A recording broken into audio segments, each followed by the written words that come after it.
Right now, we're pretty divided as far as sides with this president. President Trump, a lot of people seem shocked at what is going on when, in fact, he's been talking about this in the campaign trail ever since the beginning. Trump is a disruptor, right? He challenges orthodoxy. This is very much a move fast and break things presidency. They are all about disrupting the status quo. Because of misappropriation of funds, essentially, they're looking to get rid of entire departments. They're looking to get rid of entire agencies. Ones they're not getting rid of, they're looking to gut and remake in a way that they think will better serve the American people. Don't put anything past these folks. They want to basically dismantle the entire thing. All government spending today is borrowed. The deficit is already so large that if you add or subtract anything on that margin, you directly affect borrowing. This is why it's so important that Trump and Congress get that government spending down. It's to get the borrowing down. I think it's very, very valuable for the overall economy that these folks are going to go basically from making trouble at the federal government to being productive in the private sector and serving their fellow man. This is not about politics. This is about policy. It's not as if one political party has some kind of monopoly on the truth. These political labels are increasingly becoming meaningless.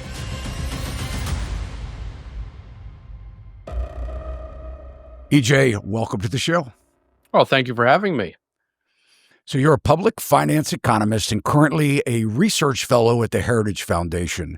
I was hoping that maybe you could just give us a little rundown on, who is the Heritage Foundation? Oh, certainly. It's the largest conservative think tank in the United States, focuses on a wide array of conservative public policies and other agenda items. And primarily, we are a grassroots organization. There's not a whole lot of corporate involvement, for example. I think it's something like 1% of our annual operating revenue comes from corporations. So that's one of the things that makes it such a large organization, is the fact that it relies so heavily on small donors, for example. And again, it focuses on conservative public policy. So things like everything from low marginal tax rates to international trade policy. It goes into social issues like marriage, family, abortion, you name it. Gotcha. So needless to say, your foundation is probably pretty happy of the election results. I would say overall, yeah, certainly better than the alternative. I should point out we're actually nonpartisan. We provide all of our research, all of our research products to anyone who will listen. Doesn't matter what political affiliation they are. We offered to provide that information, for example, to all of the political candidates in the last election cycle, whether they were Republican, Democrat, Independent, you name it. And we were very happy that a decent number of them actually listened, regardless of political stripe. Whether or not they actually did what we recommended is another story, but they were at least willing to listen, which again is nice. That's good to know. Tell us about Project 2025. Is that something that was started by the Heritage Foundation, written by the Heritage Foundation? Because you guys seem associated with that. Oh, certainly. Well, the book was actually published by the Heritage Foundation. It was a combined effort from over 100 different organizations, which I guess you could say they're all very loosely on the right, so to speak, of the political spectrum. So you would find some more traditional conservative, you would find some more libertarian groups among them, for example. So it was a combined effort, again, of all these different groups. And one of the things that I found very interesting about it was, so often in the last election cycle, we would hear that Project 2025 says X, Y, or Z, when in fact it really never said any of those things. But it never was actually I guess you could say, a coherent set of policy prescriptions. In fact, in several of the chapters of the book where they would discuss certain issues, it essentially would identify a problem and then say, here are a host of different possible solutions. And sometimes those solutions would actually be contradictory. In other words, one group would say, we think you need more of this. And another group would say, no, that hasn't worked. We need to do something totally different. So again, it was just kind of odd, the way it got the media coverage that it did, given the fact that it really wasn't even a coherent set of policy recommendations. I guess you could say it was a coherent set of beliefs. For example, we think it is good when people get to keep more of their income, right? We think it is good when uh, real, in other words, inflation adjusted take home pay begins to rise. We think it's good when people can afford to get married, have kids, raise a family, etc. So in that sense, it was very unified, right? These are the goals that we want to see. But in terms of the policy prescriptions, I mean, it kind of ran the gamut. And what was also kind of odd is the fact that it's really no different than what the Heritage Foundation has published pretty much every single election cycle going back decades. In other words, here's a host of things that we think the presidential candidates should all consider, whoever wins for the next administration. Good to know. Obviously, you're falling under some fire because of it. USAWork.org says that Project 2025 agenda presents a sinister blueprint threatening to transform the federal government, dismantle public education, devastate the economy, and undermine reproductive rights and immigration policies. It aims to strip freedoms while favoring the wealthy. And, EJ, you and I just happen to be talking on the heels of, I'm a real estate broker. I'm here in Maryland. Obviously, I have a lot of clients that work for the federal government, a lot of concerns that are out there. You're in DC. I mean, you're sitting in the middle of it all. And, when you look at, now the news that's saying because of, all of these jobs being, dismantled, that the DC housing market's crashing. But I want to focus today, you're certainly not on politics but I do appreciate the brief description of the Heritage Foundation, which, I've done some research on and have known about it. If you're living and you don't know what the Heritage Foundation is, you guys have been, a big voice, in DC for a long time now. But I really, I want to focus a little bit, EJ, on your work because you focus on fiscal and monetary policy. And my hopes, is that, as we sort of go through some of these issues that you study and write about and that is your work, that we can kind of just unpack some things that, the public doesn't know, because we hear these narratives. I don't care whether you're a Republican, a Democrat, or independent. We all are, like you said, we're working, we're paying taxes. I think now what we're seeing is that with this President Trump, that, a lot of people seem shocked at what is going on when in fact, he's been talking about this on the campaign trail ever since the beginning. And so I do, hope that we can dive in and get some facts here.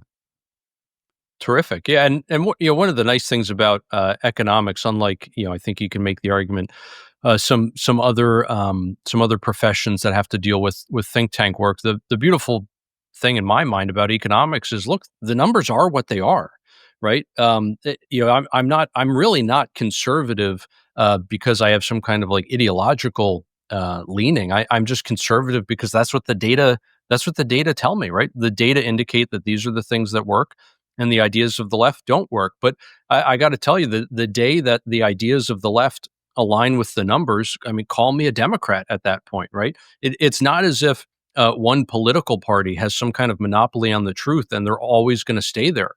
And I think one point of evidence for that is the fact that you can have political parties change radically over time. For example, the Democrat Party of Grover Cleveland, who was the first president elected to non-consecutive terms until Trump just pulled it off.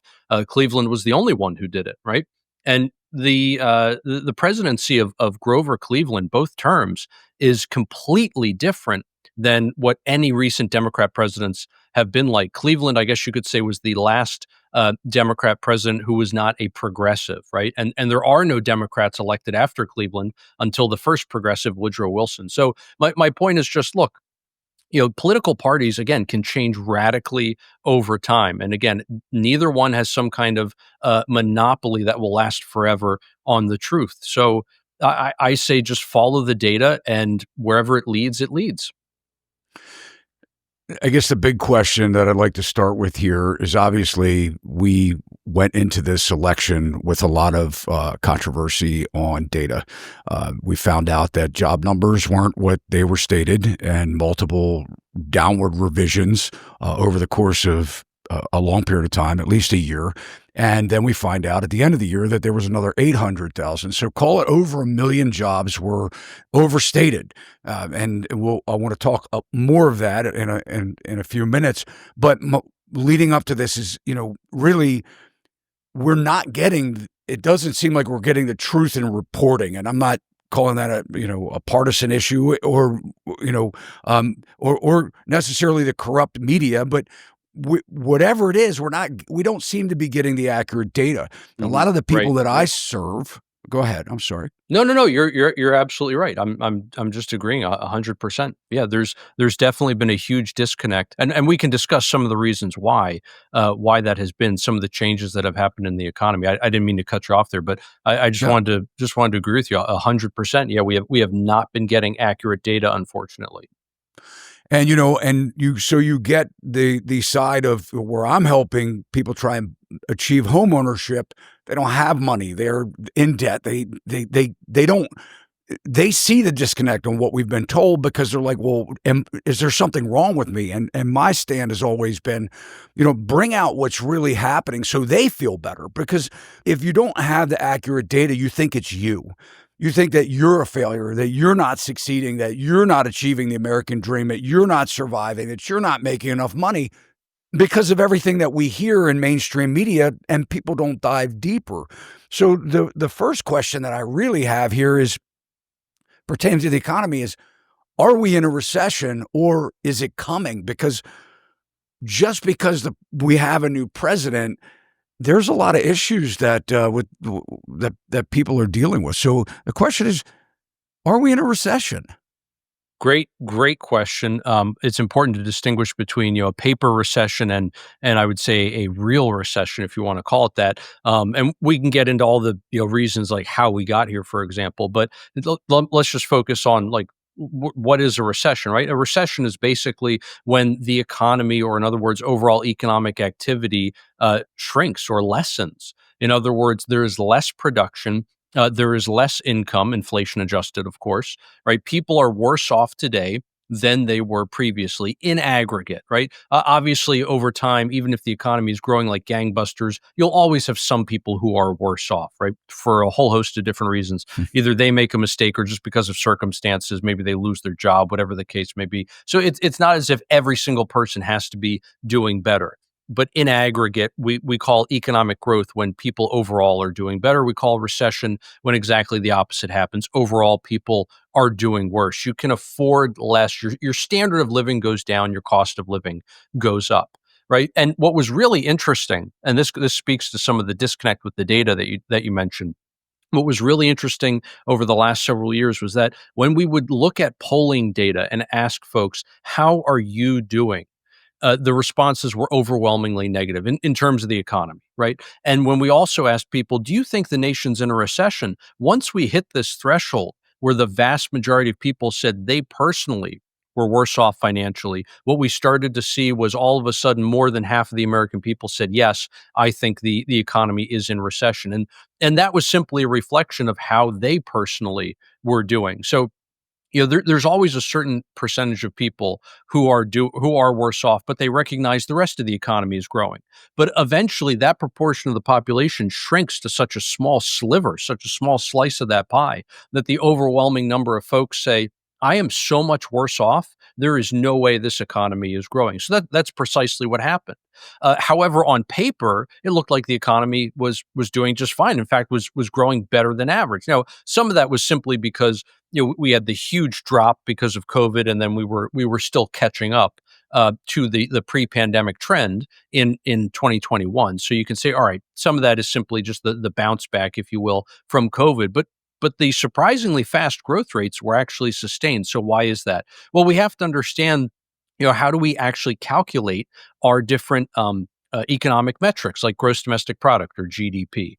Theoretically, that's the same as gross domestic income or GDI. They basically just measure two ends of the exact same equation, so you should have an equal sign between them. The one, GDP, is basically what everyone is buying, and GDI is what everyone is earning. So again, those things should be equal because, as Keynes said, income equals expenditure, theoretically. Now, obviously, you're going to have a whole host of different reasons why over short periods of time, one will grow faster than the other. You can even have times when one is growing and one is shrinking. But over time, they are incredibly tightly correlated. And again, over time will average out to exactly the same growth. That has not happened.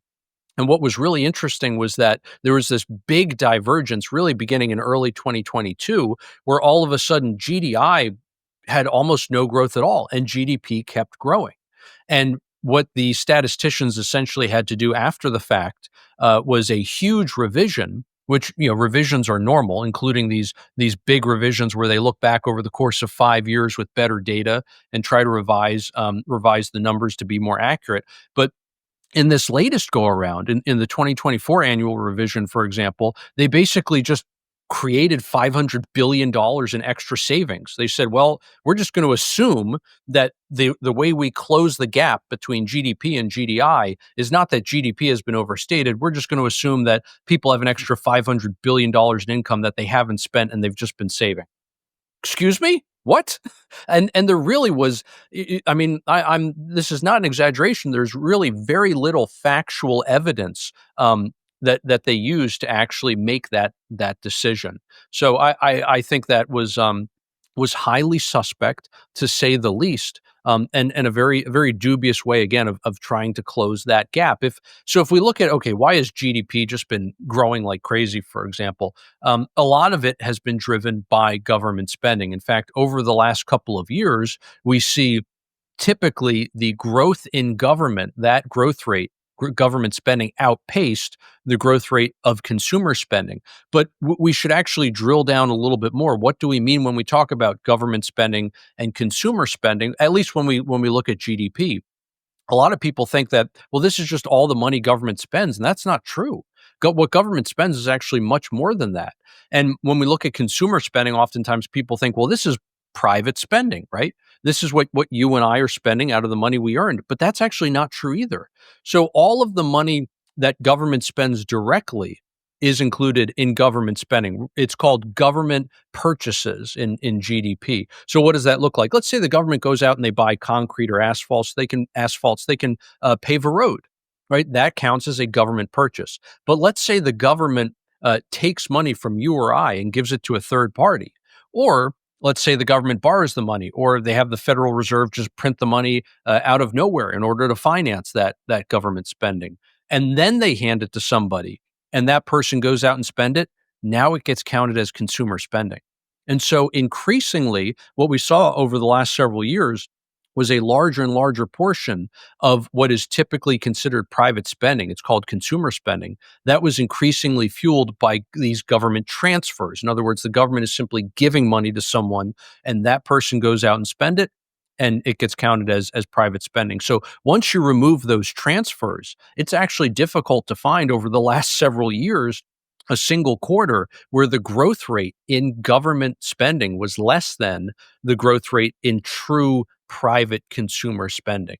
And sure enough, if you look at the change in government debt and federal debt, and you compare that to the change in the growth of GDP, you find that the government debt actually outpaces it. In other words, everything we've been looking at over the last several years that we've been calling economic growth has really just been borrowing from the future. And in fact, actually, I let me correct myself. A lot of it has been borrowing from the future, but not all.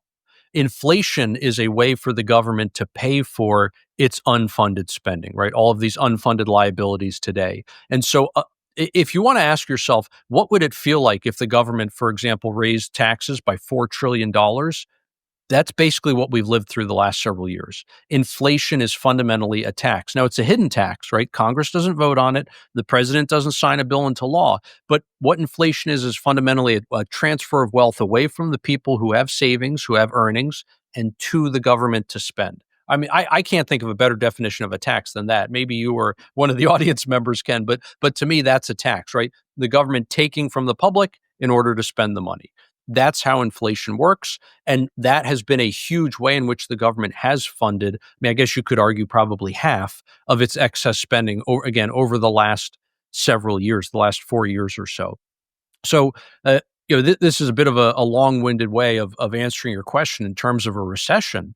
But I think that you can make a very strong argument, the fact that people are worse off today than they were 4 years ago, that the economy therefore has shrunk, right? People are in a worse position now than they were before. Their standard of living is lower, their cost of living is higher. It may not be a recession on paper because of, again, just because of the way we calculate these different measures, but it certainly feels like a recession to the majority of Americans. Just one other real quick, if I may, illustration of how these government metrics don't always reflect reality is the way that we calculate international transactions when it comes to GDP. You will have certain periods of time where Americans, because of their increase in production and income, their increase in wealth, are able to buy more from abroad. And so you'll temporarily get these big spikes in imports. Well, imports actually subtract from GDP and exports add. So what ends up happening is you can actually have a very large negative impact on GDP during a time period when it's actually an indication of Americans' wealth, their ability to buy more imported goods, typically luxury goods, during these time periods from abroad. So we always want to be careful when we look at these numbers that we're not just looking at the flashy headline. Unfortunately, that's all that ever gets reported in the media. But to understand what's really happening and how people are actually being affected, you really have to dive deep into the data and understand how the data are really calculated. I hope you're enjoying the interview so far. I just wanted to take a brief moment and let you know that this podcast is brought to you by SachsRealty.com. Here at Sachs Realty, we're committed to bringing you the best real estate education and helping buyers and sellers achieve their real estate goals. If you haven't subscribed to our channel, please consider doing so now. And don't forget, we're on every major social media platform, so you can follow us there as well. Now back to the show. I think... Look, America voted. I think it was very clear that what you're saying, that everybody understood that they weren't doing as well as they were being told. I mean, you say, hey, it's not raining outside. You go outside and you get soaking wet. It doesn't take very long before you realize that they're telling you it's not raining, but it really is. Let's talk about fiscal policy. This is something that is obviously very dear to you. Right now, President Trump has promised American people that he will clean up how tax money is spent. And this sort of goes along with what you're saying. And, sort of to go back to what you were referring to as far as we printed a lot of money. And, some of that was on Trump's watch, and then much of it on Biden, with the pandemic. I call it the pandemic boom. And it's amazing because you would think that when you stimulate an economy and that you save people from foreclosure for years, you prevent people from needing to pay for or stop people from fulfilling their student debt obligations for 4 years. And you continue to just, prop up the economy. And then at the end of the day, after all the money printing, more money printing in 2 years than 200 years, at the end of the day, we're in worse shape, in more debt, in, the highest bout of inflation that we've seen probably clearly since the 70s. And now you're looking at asset prices are so high that only the few can afford them, whether it's stocks or whether it's, buying a house. But obviously now the hot topic is he created DOGE, the Department of Government Efficiency. And obviously, so secret Elon Musk is auditing these departments and determining how the tax dollars are being spent. And this is a real big shakeup. I mean, it's interesting when you have people that are, auditing the public, how, this is disturbing to the public, but seems to be okay. But then soon as we start to audit the departments, that's not okay anymore. So the divide is getting wider. But from what I hear, the divide is really on the people that are being affected by this upheaval, or that are, potentially losing their work or needing to come back into the office or this type of thing, versus the people that are like, well, yeah, we do need this kind of accountability and this should be happening. So obviously it appears that many are unhappy with what's happening right now. But now we have judges that are trying to stop his actions. And it looks as if, it could be hundreds of thousands of jobs eliminated. Fiscal policy in the United States is determined by Congress and the administration, or at least from what I understand.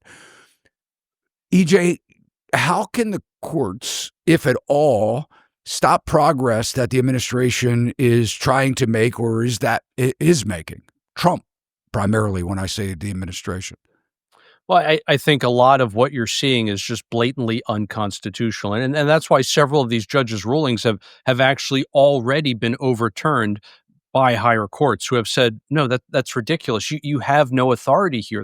The Constitution is very clear that it is chiefly Congress, but also the president who helps in making law. But it is the executive branch that actually executes, right? It is the executive branch that goes ahead and spends the money that Congress has authorized. And look, there's an important provision here where if Congress says, all right, we're authorizing up to $100 million for this project. Maybe it's building a bridge, whatever the case may be, right? But then the executive is able to do it for only 80 or 90 million. They're not obliged to spend that other 10 or 20, right? And that is in part the kind of fight that is being had here. The other thing is that this is essentially the executive saying, "All right, I'm going to create this institution, DOGE," which actually Trump didn't create. It's just a renaming of something that was created by the Obama administration. So this isn't actually something new. But even if it was novel, whatever the case, the fact that the executive is saying, "Okay, I'm going to have an auditor look at other parts of the executive branch." And then the judiciary is saying, no, no, no, you're not allowed to police your own house. I mean, the whole thing just doesn't make any sense at all, quite frankly, which again, I think is why all or nearly all of these injunctions that the different judges have put in place are all eventually going to get overturned. I would, if you don't mind, like to go back to that point you made, that the spending and the money printing during COVID actually started on Trump's watch, right? And a lot of people were wondering, well, this is weird. We haven't had any inflation by the end of the Trump administration. And it was one of the reasons, I think, why a lot of economists who don't have any kind of political stripe were thinking that, well, I guess Biden can spend as much money as he wants, and it's not going to cause inflation then either, right? Because it didn't under Trump. And I think it's worth explaining why that was. Why didn't we have that inflation under Trump? To a certain extent, it's simply because monetary policy takes a lot of time. It infamously has long and variable lags. Milton Friedman once calculated that from the time the Fed actually makes a policy decision to when all of the effects have been felt, he estimated it was somewhere in the ballpark of 22 months. Now, that being said, you should still have some effects that you feel relatively soon. So why didn't we actually have any effects during Trump and even in the first couple months of Biden? And the reason for that was what people were doing with the money. If you look at credit card debt, for example, everyone was taking all their pandemic checks that they were getting under Trump. They were paying down debt. Well, we have a fractional reserve banking system. That means that when you borrow money, money is actually created. Because think of it this way: I go and I put $1 on deposit at the bank. The bank only keeps 10 cents. They go and they lend out 90 cents right away. Where did that 90 cents come from? Well, they're literally creating it through the process of lending. And so as you repay debt, money is extinguished. So the massive repayment of debt that happened during COVID, because people were afraid, it's part of what we call a flight to safety or a flight to security, that caused a huge contraction in credit. Not that it was credit availability, but simply people didn't want to borrow money. They wanted to repay it. And the result was that it essentially countered all of that, almost all of the government spending and the Fed's money printing. Now you fast forward to the spring of 2021, what happens? Well, now all of a sudden, all of the blue state governors who kept their economies closed until after the election, then they started opening them up again. and people were willing to take out more risk. They were willing to not simply save everything, they were willing to go out and spend. People were able to get jobs again.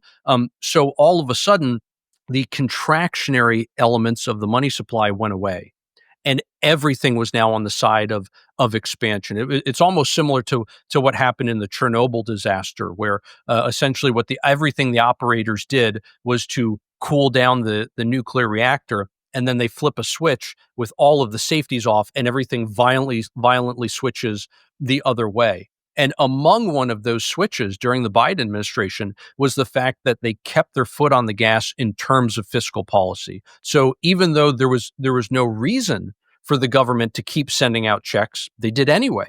Even though there was no reason to pay people not to work through these unemployment bonuses, they did so anyway. Things like the American Rescue Plan Act, CHIPS Act, infrastructure bill, the IRA, although that comes later, all of these things were just fuel on the fire at precisely the wrong time. And so what the data actually indicate is if Biden had simply done nothing, that would have actually been the best possible outcome. You would have had a return to normal monetary and fiscal policy at precisely the right time. And unfortunately, they did precisely the wrong thing at precisely the right time.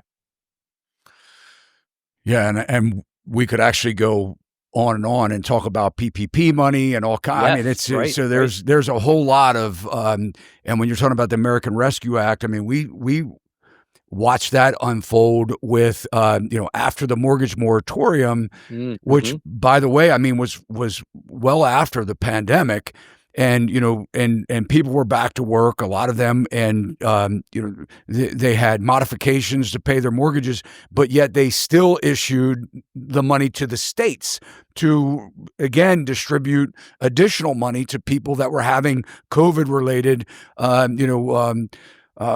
housing struggles. So, whether it was not being able to pay their taxes or insurance or their mortgage or housing related issues, utilities. And it was very easy, 3 questions to initially get it started. I think 5 questions total that you had to answer. And in Maryland, I know up to 50,000 per household was still provided for people to get cash. And, and a lot of what we know now and looking back is, people are losing. These modifications haven't really, helped people that were necessarily, maybe that's not the appropriate thing to say, but more appropriate to say is that people were struggling before the pandemic. And, and the people that benefited from the pandemic, they were having issues in 2017, 2018, 2019. This just, you know, fueled continued to prop up the economy, and as a result, look at what we have with the housing market. It's unaffordable. Mhm, mhm. But let's say, EJ, that Trump is successful and that he continues to plow forward, and hundreds of thousands of federal jobs are cut quick. I mean, like ASAP. Sure, I sure. know. I think HUD 4,500 jobs or something like that were cut. But let's that's just one department. But let's just say that he is successful with this. What do you see as the initial impact? And maybe it's market specific. Maybe it's to DC. Maybe it's to Maryland, Northern Virginia. Mhm. But overall, what do you think would be the initial impact to the economy, either local or macro economy? And then what do you think it will mean in the long term? Great, great questions. Let's do the local if you don't mind, and then we can talk about the national or the macro impact here. Local, since I'm in the DC area. One of the really interesting things we've seen just over the last couple weeks is an absolute explosion in the median list price on homes. There all of a sudden are a ton of mansions, for example, or the McMansions, whether in Nova or in DC or in the different counties around Maryland or different counties in Maryland, right around DC. But what that speaks to is basically an increase, not so much in the overall number of homes. It's that just there's a huge increase in the number of large homes. So a lot of basically very well paid bureaucrats, very well paid lobbyists who have those larger, more expensive dwellings, those are the ones right now who are putting their homes up for sale. So I don't think we've even seen yet the wave of bureaucrats at lower level, mid management, et cetera. And a lot of these federal workers, a lot of them haven't yet been fired or haven't yet taken the different buyout options. So I think there's a whole heck of a lot more to come. Well, what's that going to look like for the local economy? Well, it's going to make real estate a heck of a lot more affordable, right? All of a sudden, without that huge demand impulse, well, again, whether it's lobbyists, bureaucrats, you name it, you're all of a sudden not going to have as much demand for ownership for homes. There's not going to be as much of a demand for apartments. You should see rents come down. You should see the price of homes come down, I think, pretty significantly over the coming months and years. And the other thing to remember is that it's not simply a matter of, let's say you get rid of 1 million people either attached directly or indirectly to the federal workforce. So again, things like lobbyists, right? They're not employed by the government, but they're here because of the government. If you get rid of 1 million people from Northern Virginia, from DC, from that area of Maryland around DC, what happens to the local economy? You're not simply losing 1 million people. You're going to lose a much more than that. Those 1 million people, like, think about everything, all the services you use. They go to get their haircut. They go to a barber, right? They go to a grocery store. You name it. All of these different services and products that people buy, all of a sudden the demand for those things goes way down. Now you can't sustain, 3 grocery stores all around the same intersection, for example. Maybe only 1 or 2 survive because there's just not enough demand. All the people who work at those grocery stores lose their jobs. They got to go somewhere else because there aren't jobs in the DC area. Going back to the idea of a barber or a hairdresser, whatever the case may be, you're going to see those stores start to close down as well. There's not going to be as much of demand. You won't need as much human capital, as much labor. Those people are going to move elsewhere in the country as well. They'll find productive work elsewhere. It's not as if they're going to have to live on the dole the rest of their life. But my point is simply that if you reduce the number of people working, again, attached to the federal workforce by 1 million, expect to lose a heck of a lot more than just 1 million people from the greater DC area. And just to inject a thought there. So this is the employment multiplier that I talk about on my channel a lot. When one job is created, multiple jobs are also created to service the demand, the employment, Right.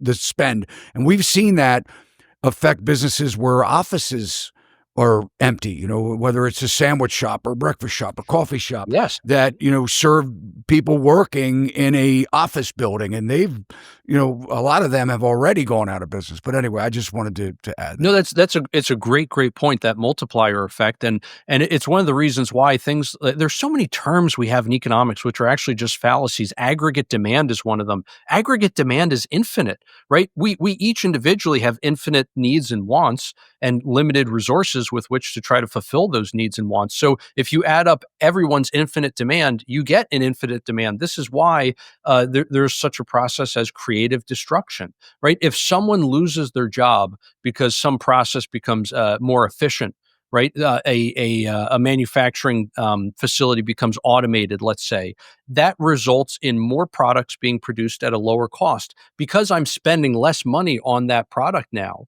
what happens? Now I can afford to buy more of other stuff because I have more disposable income left over. And so that creates increased demand somewhere else in the economy, and those sectors go and hire the workers who just lost their jobs somewhere else. And so what always ends up happening whenever you see those increases in efficiency is you see an increase in total employment, not a decrease. And this is something that I think people really miss precisely because of that multiplier effect that you just mentioned. So I interrupted you on the more macro scale. So how will these job cuts affect the rest of the economy? Well, this, I think, goes back to one of your earlier questions, the idea of a recession, right? And you distinguish between a paper recession and a real recession. So on paper, if the government is all of a sudden spending way less money, what happens? You can push GDP into negative growth territory. In other words, the government spends so much less money that that you actually see the how we calculate the economy with gross domestic product will shrink, except people will be better off because of it. Again, let's go back to this idea of a government direct purchase, right? The government is going to buy asphalt or concrete to pave a road, or maybe the concrete to make a building, whatever the case may be. That is government entering into the private market, buying resources that would have otherwise been used by that private market. That increase in competition, that increase in demand localized there, results in upward pressure on prices. And so if you remove that government demand, what happens? Now all of a sudden there's less competition on the demand side. There's going to be downward pressure on prices. The private sector will be able to buy more of those building materials, and they'll be able to build more. It doesn't matter if it's a roadway or buildings, whatever the case may be. So the private sector will be able to do it for less. There'll be cost savings. That means people will have more money to spend on other things that they want. So in other words, you end up with, just from the competition effect, you end up with the private sector having more disposable income, being able to purchase more, lower cost of living, higher standard of living. And then you also have all other kinds of positive effects, like the fact that all government spending today, well, I should say all marginal spending, is borrowed. In other words, the deficit is already so large that if you add or subtract anything on that margin, you directly affect borrowing. The reason that's important is because the government, when they borrow, they end up driving up interest rates. Why is that? Because the interest rate is just a price. It's the price to borrow money. It represents the relationship between the demand and supply for loanable funds. We don't often think of the interest rate as a price. I understand that, but that's fundamentally what it is. So again, if you increase demand, the government is going to borrow more. You're putting upward pressure on price, aka the interest rate. So this is why it's so important that Trump and Congress get that government spending down. It's to get the borrowing down, and that will end up pushing down the yield on the 10-year Treasury note, which will have very, very positive effects for all kinds of interest rates in the private market. Doesn't matter if it's credit cards or mortgages, right? The 30-year fixed mortgage is, it has a very, very strong relationship to the yield on the 10-year Treasury note. So again, you get government spending down, you can actually make housing more affordable today. What about the people that lose their jobs? What happens to them? I mean, you think we lose 1 million government jobs, or those related to government spending? What do they do? They will have to go and find productive work in the private sector, which I think is a very, very good thing. It'll be good for them individually, but it's also very good for the broader economy. I mean, look, the idea that a government worker getting laid off is no different than a private sector worker getting laid off. Both will have to go find a job somewhere else, and both will have to go find a job in the productive private sector. This is one of the beautiful things about capitalism. The late Walter Williams used to say this a lot. Capitalism, unlike all of the economic systems that existed before it, only allows you to earn money, to make money, to do better for yourself if you go out and you serve your fellow man, which is a very interesting way to think about it, right? We don't often think about earning a living that way, but the reason that, as the late Walter Williams would say, the reason that an Idaho potato farmer gets up before dawn to ready his crops is not because he wants New Yorkers to be able to have potatoes on their table because he loves New Yorkers. The reason a Texas cattle rancher gets up before dawn to take care of his herd is not because he wants to make sure New Yorkers have steak because he loves New Yorkers. No, he's getting paid to do so. Right? Nobody loves New Yorkers, let's be honest. But even New Yorkers don't like New Yorkers. But whatever the case, look, at the end of the day, what capitalism does is it allows you to earn a living because you provide something, whether it's a service or a product, that somebody else wants and that they want more than their money. And that's why they're willing to part with their money to give it to you. So I think it's very, very valuable for the overall economy that these folks are going to go basically from making trouble at the federal government to being productive in the private sector and serving their fellow man and providing their fellow man with something that he or she actually wants. Well, like I said, I mean, you're sitting in the heart of it right there in DC. I'm in Maryland. I mean, certainly when we're talking about the people that are affected, I think you were being cautious to define Maryland as saying the counties that directly surround DC or what have you. Let me tell you something, EJ.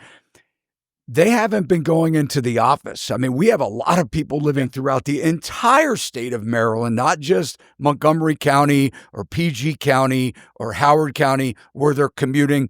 Look, we watched where it was, maybe it was hybrid. Maybe they only had to go into the office once or twice a week. They were taking the train, and so this is something I feel that you and me, we're in the epicenter of this. What is going on in the news right now? This is the epicenter this is something that we definitely need to pay attention to.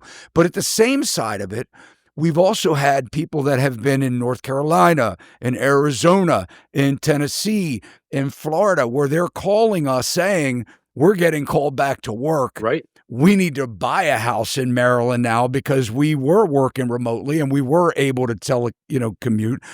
So it's certainly interesting.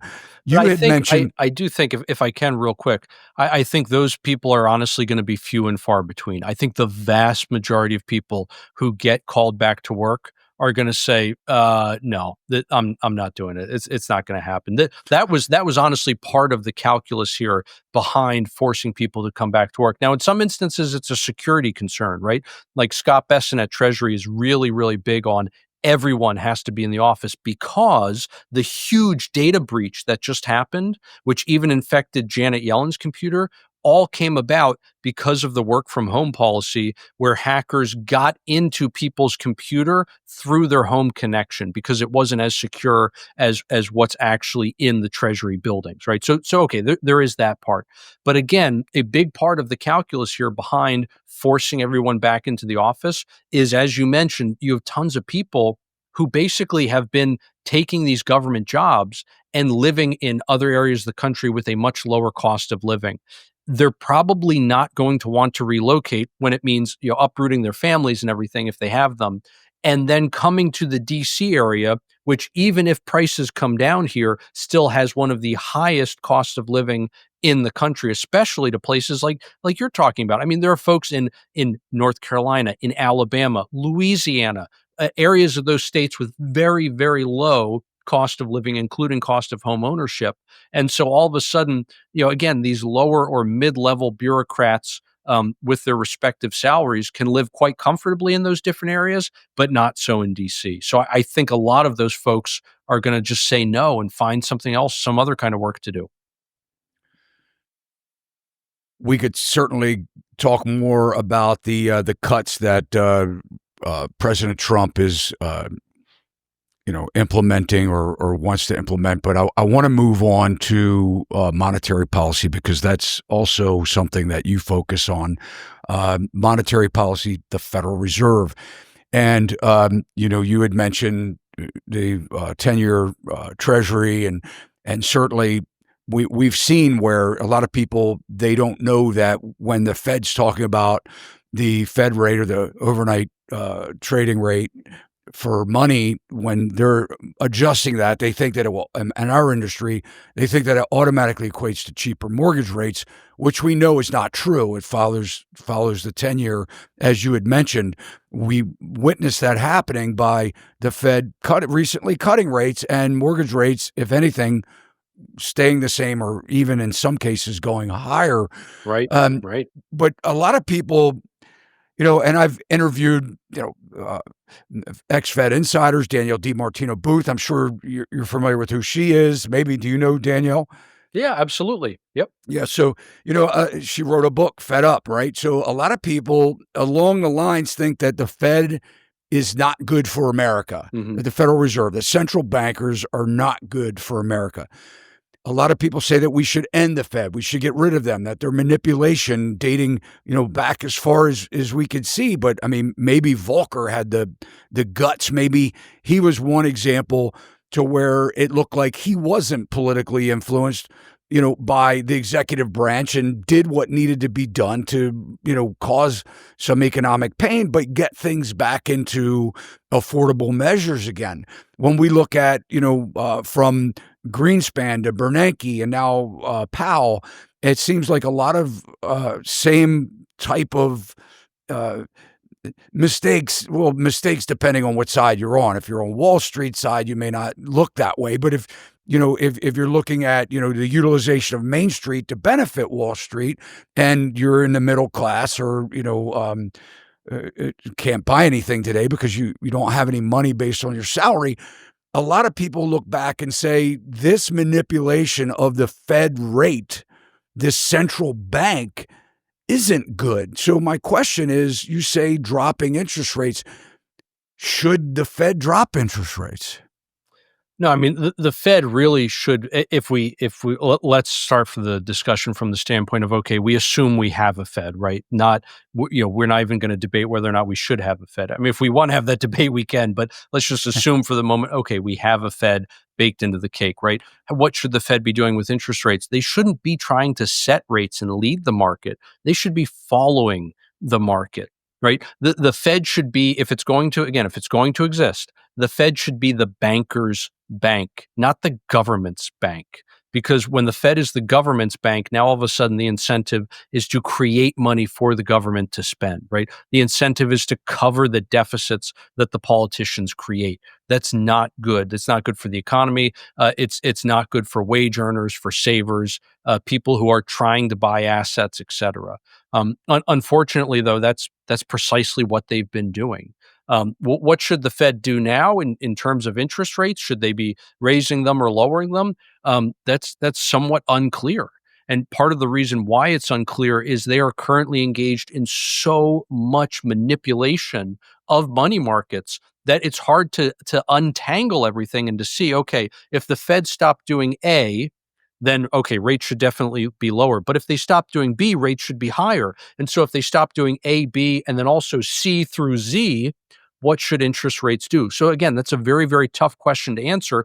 And it's part of the reason why the Fed, in my opinion, even if you have someone great running it, like Volcker, although we can talk more about him, the Fed is basically doomed to failure because you can't have a central authority that can predict what 300 something million people are going to do into the future. And the reason the Fed needs to work on a prediction basis is because what the Fed does today, it takes a long while for those for the effects of its actions to actually be felt in the marketplace. And so the Fed is constantly trying to look forward and predict what are conditions going to be like in the future, because we need to act today to have the effect in the future. Except we're trying to act today on data from the past. Sometimes it's a quarter or more old, and we're using old data to try to figure out what to do today based on, again, what we think conditions are going to be like in the future. So again, the Fed is really sadly doomed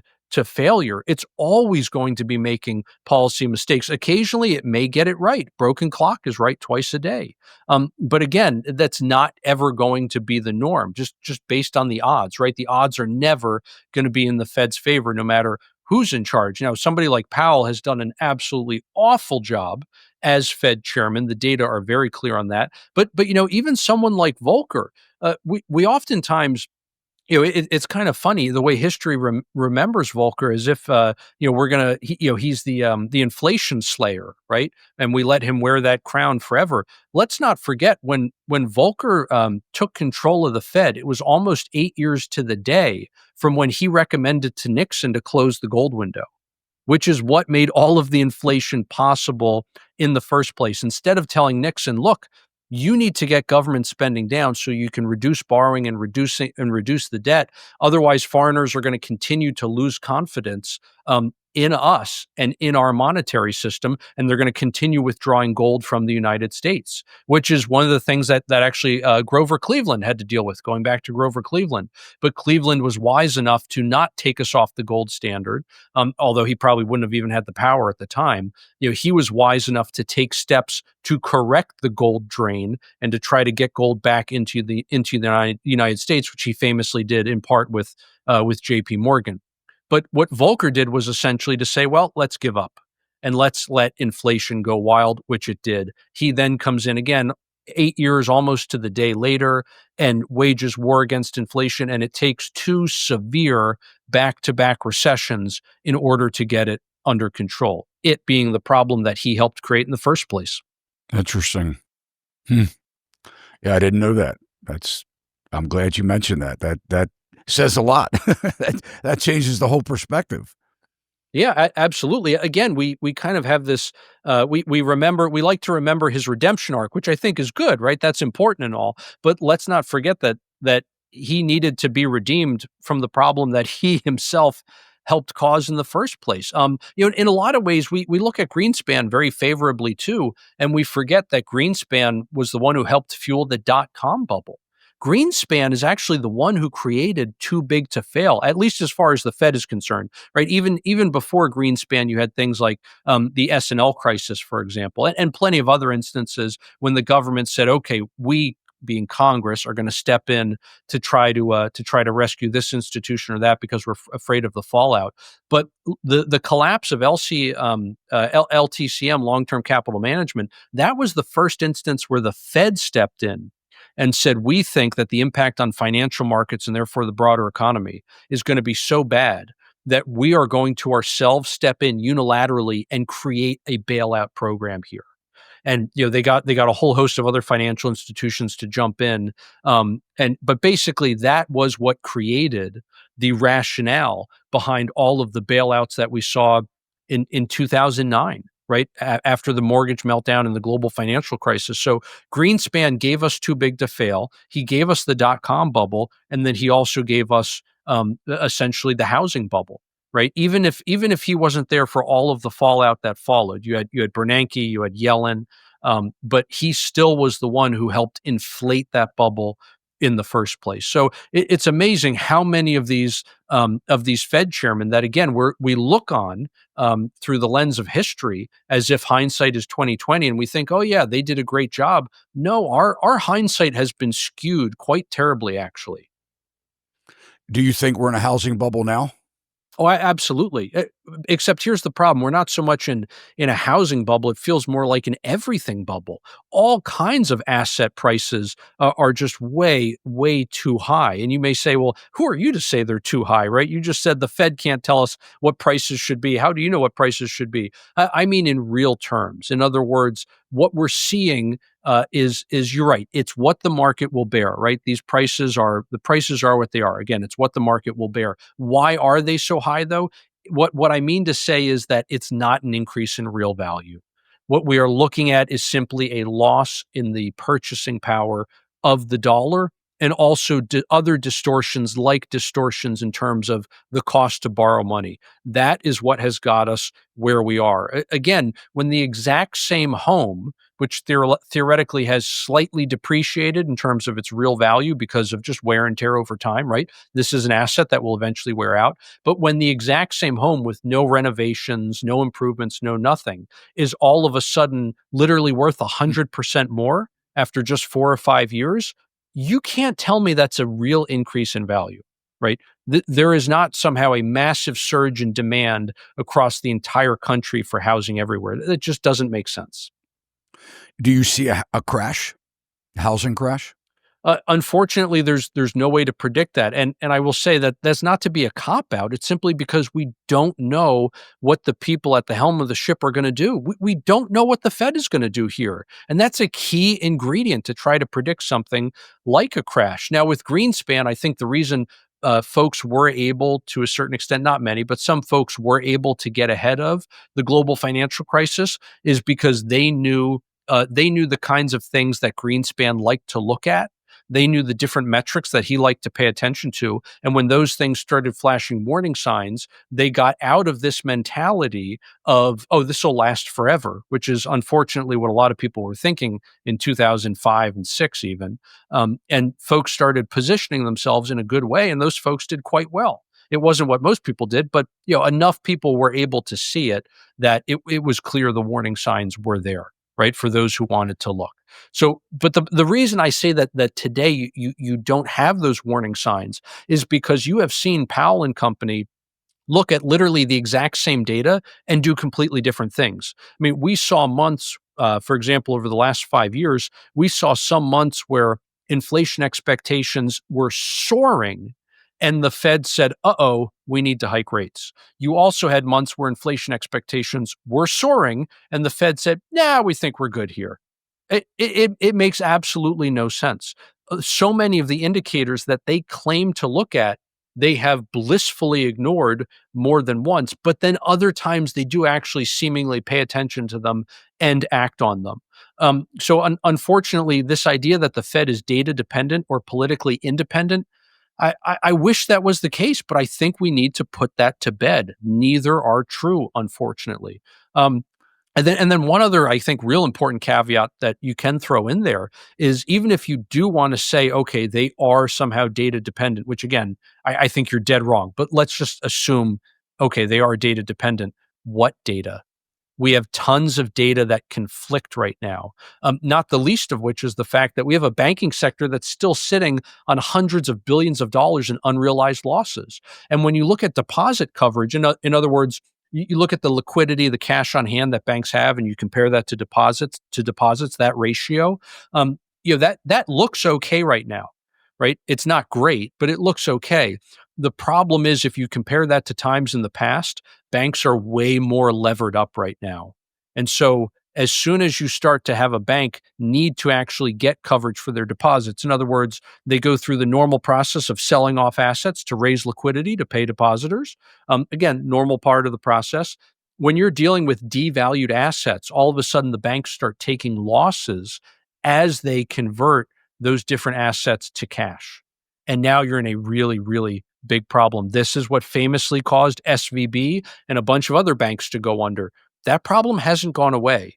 And 100 basis points in interest rate cuts has barely made a dent. So again, is the Fed looking at data like that when they decide we're going to cut interest rates?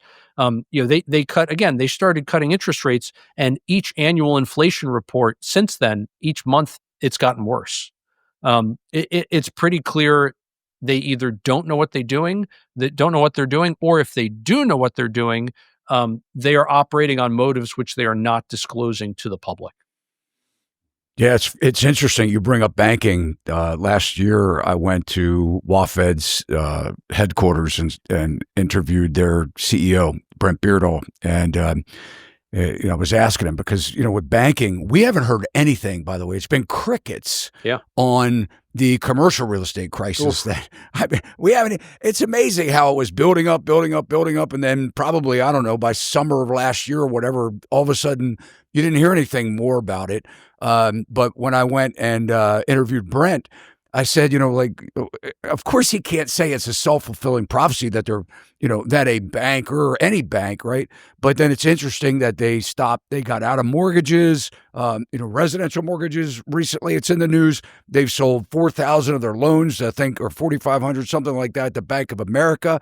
This is all after my interview where everything was great and peaches and cream. And I don't know. I mean, that's not that's a different topic altogether. But you said something else about which I always was curious about because we've heard Powell say he's not politically influenced. It doesn't matter what the executive branch says. They don't break give into political pressure, but they're a federal government agency. They're accountable to Congress. So how could they be completely, cut off from political influence? But EJ, how much political pressure, influence does executive branch Trump have on the Fed? Not a lot in terms of politically. I would say Congress has much more political influence on the Fed. The reason being, if the Fed were to just cut off the spigot to Congress and say, okay, we're just not going to, we're actually going to fight inflation for real this time, and we're not going to be printing any more money to cover your deficits. And then all of a sudden the yield on treasuries just goes through the roof. And, Congress is going to act pretty quickly to amend the Federal Reserve Act and essentially force the Fed's hand. So there's always that interplay there, right? That the Fed is always, I think, being very, very mindful of. Now, going back to the executive, though, although the executive doesn't necessarily have a lot of political influence, where Trump can't dictate to Powell, I want rates to go up or down. The president does have the ability to remove a Fed chair for cause. Really, any of the board members, he can remove them for cause. And one of the things I think is really interesting here is, you don't just have a for cause argument from the standpoint of, okay, the Fed created hundreds of billions of dollars in unrealized losses in the banking sector. They have over 100 trillion, or excuse me, over 1 trillion in unrealized losses on their own balance sheet. They have like 220 billion in realized losses on their balance sheet. That is revenue that is not going to Congress. That represents a direct burden on the taxpayer. They gave us 40-year high inflation, the fastest interest rate hikes in 40 years. All of these gross distortions in the market, which have frozen over the housing market specifically. They locked in, countless Americans into 2 or 3% interest rates on mortgages, who now can't sell their homes in a 6 or 7, sometimes 8 or 9% interest rate environment. That obviously has created a huge lack of supply on the existing housing market. So you can make all these arguments, but at the end of the day, you can still have a counter argument, whether it's specious or not, that says, okay, but the Fed was acting in the best way they could with the information they had available, with the models they use, et cetera. Here's one way in which you can clearly say, though, that there is no counter argument where the Fed has actually violated a statute. It has to do with the Consumer Finance Protection Bureau. The CFPB does not get its funding through the normal congressional appropriations process. It actually gets it from the profits at the Fed. And the director of the CFPB basically contacts the Fed chairman and says, okay, for this quarter, we need you to send us X number of millions or billions of dollars to finance our operations. But again, that's supposed to come from the Fed's profits. The Fed hasn't had any profits since September of 2022.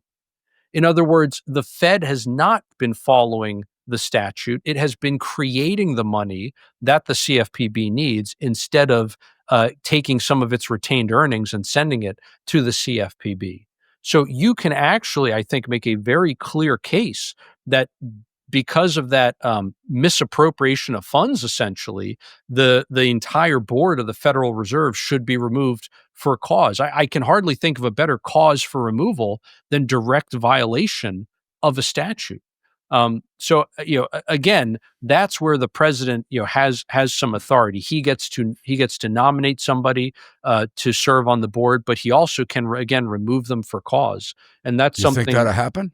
I think there's a good chance. We forget that this is very much a I think a move fast and break things presidency, and I don't say that as a pejorative, right? They are all about disrupting the status quo. This is not a traditional Republican or a traditional conservative administration. This is all about, again, the status quo hasn't worked. We're going to change things radically to something that we think will work. And the record of history will, I guess, reflect whether or not that is successful. But at the end of the day, they're looking to get rid of entire departments. They're looking to get rid of entire agencies. Ones they're not getting rid of, they're looking to gut and remake in a way that they think will better serve the American people. So this idea that we would never get rid of the CFPB. Are you sure? Because the Russ Vogt over at OMB just told them, we don't want any funding anymore. Basically, we're shutting down, which comes on the heels of Scott Bessent, the Treasury Secretary, who at the time was the acting director of the CFPB, sent out a notice to all employees, everyone stop what you're doing, unless it would be a direct violation of federal law for you to stop work. Everyone is to stop work immediately on everything. Everyone's just basically on paid vacation, essentially. They are literally looking to get rid of, again, entire departments or entire agencies. Look at what they're doing with Department of Education, where they want to essentially dismantle the entire thing. Carter started it, right? So it wasn't that long ago, not even 50 years ago. They want to basically dismantle the entire thing and send it all back to the states. They are pointing to a lot of different constitutional arguments, like the 10th Amendment, for example, and saying, look, the executive branch, the federal government rather, doesn't even have any authority to do this. This should be a state-run program in each of the 50 states. That's their argument. Again, the courts and the record of history will render judgment on that. I'm not here to argue for or against on those specific issues. I'm simply saying, to your question, don't put anything past these folks. Well, well said. And I think that, time will tell. We just have to wait it out. I want to end with some thoughts of some of my viewers, as well as some of my clients, and in fact, some of my friends that I've heard make these similar statements through the last several years. When it comes to forgiveness of debt and bailouts, obviously, a lot of people have experienced bailouts, and I'm not being judgmental or pointing fingers, but we can look at the history of mortgage moratoriums, and we can look at the eviction moratoriums, and we're looking at the way a lot of the laws, state laws, are changing, where they've weaponized tenants against their landlords, and and people look down on real estate investors, and and I'm not talking about corporate investors, but there is a place because a lot of people can't buy houses and they want to rent a house. And if there wasn't an investor that owned that house, they wouldn't have a single family house necessarily to live in a community.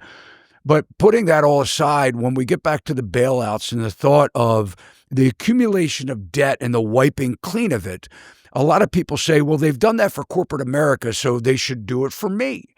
And, why are we bailing out businesses instead of bailing out the people with the debt?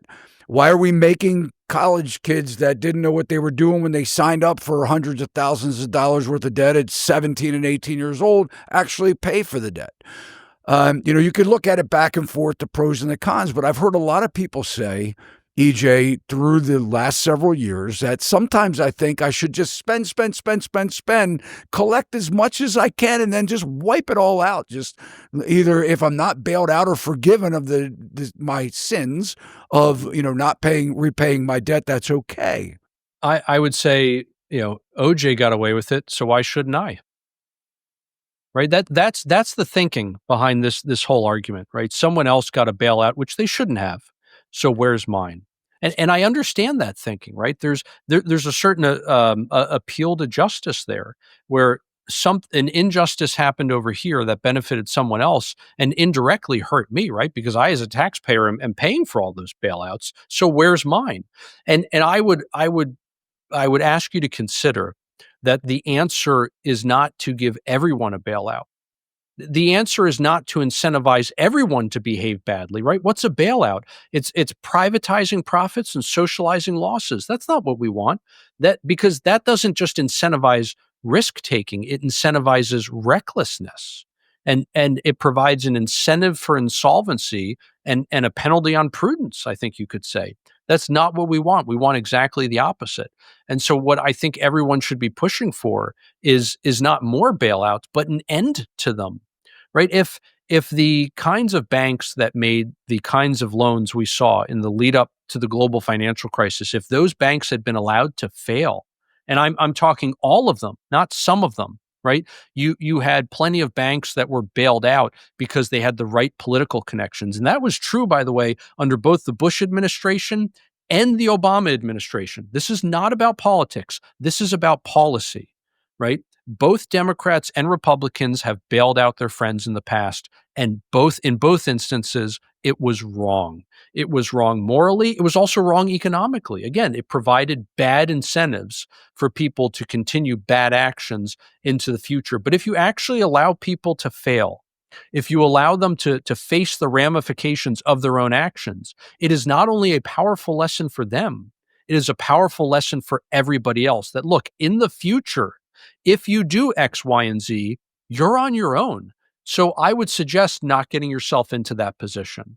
And again, this is why, going back to Greenspan, who we mentioned earlier, and his creation of too big to fail has been so detrimental to the American business and political landscape, because it helped cement this idea that if you do get into a big enough mess and you harm enough people, you're going to get covered. And so what's the incentive? The incentive is now for me to not only take a lot of risk, but take risk that will cause damage to not only myself, but as many other people as possible. And by that calculus, the federal government is going to have to step in and rescue me. Even if they don't like me, they're going to rescue me in order to save all those other folks. In other words, it's hostage taking. That's what this is. This is financial hostage taking. What do you tell people moving forward? We're in a divided, right now we're pretty divided as far as sides of course, there were probably a lot of Democrats that voted for Trump. I mean, we could look at the map and see that he won by a lot, a landslide. What do you tell the American people as we're going through this transition, as you're waiting to be able to move out of mom and dad's house, or wondering whether things are going to become more affordable because you're on a Social Security check that you depend on every single month, and inflation's eating that away at a rate that's higher than what the increase is coming in the next year. What do you tell people right now to find a hope, find a unity, find the patience and the perseverance to get through whatever this next 12 to 18 months may bring? I would say first and foremost, political parties don't even matter anymore. We are, and again, this it's kind of funny the parallels between Trump and Cleveland, who we mentioned earlier, because they're the only two presidents to serve non-consecutive terms now. The parallels between them are really uncanny. Both of them, in their second terms at least, presided over a radical political realignment, where all of a sudden the old Democrat Party, the old Republican Party, kind of ceased to exist, and they had to take on new identities. Part of that had to do with the fact in Cleveland's day, for example, the Republican Party had to find a new purpose. The whole reason the Republican Party got started was to end slavery and to institute civil rights, chiefly for blacks. Well, that had been accomplished. Right. And, Grant creates the Department of Justice, which destroys the KKK. The KKK that later reemerges under Woodrow Wilson is really a different beast that just uses the same name. But the civil rights amendments had been passed. The Republican Party basically accomplishes everything they had set out to do, and for a decade or more, they're just kind of trying to refight different battles, but with the same tactics, strategies, et cetera, and the party kind of flounders, and that's why the Democrat Grover Cleveland wins both of his terms, and it's only after Cleveland, who really turns his back on a lot of what the Democrat Party had stood for and takes new policy positions, that all of a sudden the Democrats and Republicans do some I guess you could say some self introspection, right? And they essentially say, okay, what are the things we're going to stand for in the future? Trump is a disruptor, right? He challenges orthodoxy, and that's been true for both liberal and conservative thinking, so-called liberal, so-called conservative, right? And what we're seeing right now are all of a sudden the political parties, I think, having to go through that realignment, where they're having to reassess what do we actually stand for? What are the things that appeal to the American voter, et cetera? So I would ask people to consider, if you meet somebody or if you have a fellow who is a Republican or who is a Democrat, don't prejudge them, right? Don't automatically think that they think X, Y, and Z or A, B, C, because increasingly there's a good chance that they don't. These political labels are increasingly becoming meaningless. So I would say try to think of your fellows more so as an American as opposed to something else first. Okay. The other thing is that, you know, are things going to get worse before they get better? Probably. But are they eventually going to get better? I think so. Absolutely. Right. We had to go through Carter before we got Reagan, for example. Right. There are plenty of instances throughout American history where we had to go through some pretty tough times before we returned to any semblance of prosperity. And look, at the end of the day, those who work win. Has inflation been a huge tax on savers, and on wage earners? Absolutely. But the people that I know who are genuinely hard workers, who are willing, come hell or high water, come inflation or anything else, who are willing to outwork everyone else in the room, they always win. They always find a way, right? No matter how disadvantaged those folks are, they always somehow manage to win. And so I would strongly encourage people in that regard. Now, that's not to say I don't understand how bad things are out there. I do, right? When we look at, you mentioned, people living at home, they want to move out and they can't. We just saw over the last several years, people moving back in with relatives, typically older relatives, at the fastest rate since the 1930s. That's the Great Depression for those playing along at home. People, especially young people, can't afford to live on their own anymore. And Interestingly, we have seen hardship withdrawals from 401k accounts spike to an all-time high. And what's really interesting there is the fact that when we survey people and we ask, why are you filing for those hardship withdrawals? Because it provides basically less of a penalty, right? You don't get penalized in the same way when you do a hardship withdrawal that you would if you just withdraw money from your 401k to splurge on a Lexus or a Cadillac, right? So when we actually ask folks, why are you doing this hardship withdrawal? Increasingly, they're saying it's not even for me. It's for my adult children who live with me. So even though these folks, they're not even paying rent, they still can't afford to live. They still can't afford groceries, medical bills, et cetera. Transportation costs. I mean, look at how expensive it is to drive today. Not just the price of a car, but the cost of car maintenance and car insurance has absolutely gone through the roof. So, again, I understand how tough it is out there. People's standards of living have collapsed and their cost of livings have absolutely exploded. So it's tough. I don't mean to downplay anybody's suffering at all. My point is simply that in the end, if you work harder than everybody else, you're going to win. E.J. Antoni, it's been a pleasure. I mean, they're tough conversations to have, and appreciate all of your research, your dedication, your hard work to and being on our show and bringing all this to our audience. Thank you so much. No, it's my pleasure. Thank you for having me. Thanks so much for watching. If you liked the video, you can let us know by smashing that thumbs up. And if you haven't already subscribed to our channel, please consider doing so now. Hit that alert bell. You'll know every time we upload content just like this. Keep those comments and questions coming. And one of the biggest compliments you can do for us all here at Sachs Realty is to share our channel and this video with your family and friends. This will help us to continue to build this amazing online community with viewers just like yourself. See you next time. Sachs Realty, Maryland broker number 607720, office number 443-318-4514, equal housing opportunity.